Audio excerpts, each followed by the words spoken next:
Uy, grabe man na ning ulan, oy. Ngayon sa kanyang tagumpay. So yun na Ay lang po makapanatiling di sarado natitigan ko ng mga pinakamahadlok ako kumapalaban ng kidlat. Uy. sa pakundangan sa iyong Pwede kayong pagpupok sa dalugdog. amin araw-araw. Sa pamamagitan ni Kristo kasama Tanaw na ng lang kung Espiritu online Santo, mas. magpa sa walang hanggan. Amen. Saan yung tamang panahon ni oy. Lagi naman lang umuulan.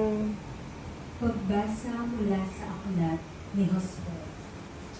Noong mga araw na Ay, iyon, saan sinabi kalabas ng ko? Panginoon kay Josue, Moist. sa araw na ito'y padadakilain kita sa paningin ng buong Israel.